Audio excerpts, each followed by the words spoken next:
thing's a sweetheart. So it's a good machine. I just got it, well, I had it a little while, but I just got it really not leaking. There's a bunch of leaks under the floor here, and I had to make that little plate because that was missing. And I made a little battery charging port so I don't have to pull this cover on and off right here, as you can see. But the main thing I'm gonna do now is paint it.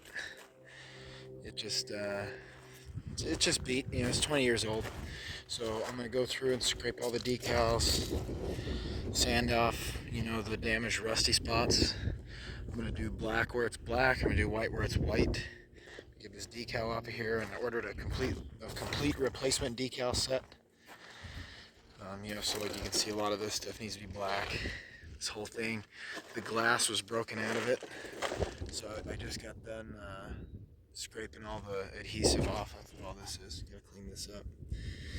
And the leaks I think are pretty much fixed. But after I'm done painting and get the decals on it, I'm gonna dig 20 avocado tree holes. And of course I'm gonna lift it and tighten up the tracks.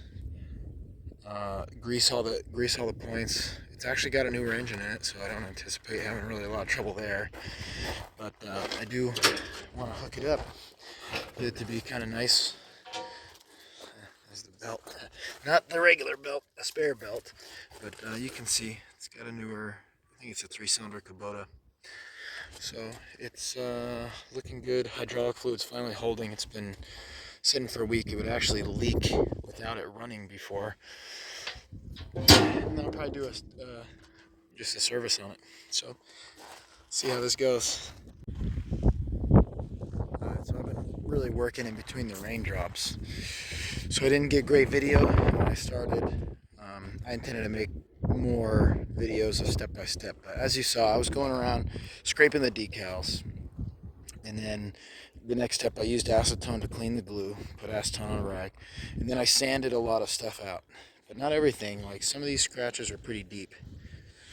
But I sanded a lot. And then I masked off the white, painted the black. In fact, actually, before that, I made this. This was supposed to be glass. I ordered the piece of glass and it came in wrong. So I talked to the company, and I guess there was a split in one of the serial years and they couldn't get the glass and whatever. So I just took the diamond plate, cut it, rolled it, and then put that on. Made that one too. Painted them both black. Then I masked everything and painted the actual black. And then, including the cylinders. And then I masked off the black and painted the white. So the black is gloss Rust-Oleum, bulk big 1-gallon jug, mixed like just about 50-50 with acetone, and then the gloss is the white is gloss white. So just a lot of masking and prepping, and then I had the decals already.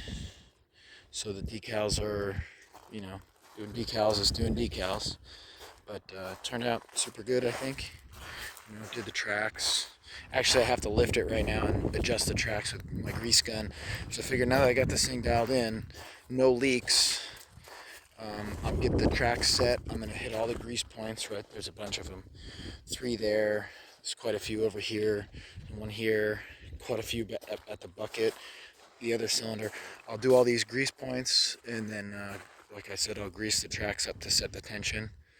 And then just make sure the fluids are all good, and this thing would be pretty sweet for the price I paid. It looks like a lot nicer machine than the price I paid. So this, in total, probably I put about $400 in material into this, and most of that was actually the decals. The decals are pretty expensive. The fuel gauge, the paint itself, the masking materials, the diamond plate, the self-tapping screws. Not that big of a thing. But there it be.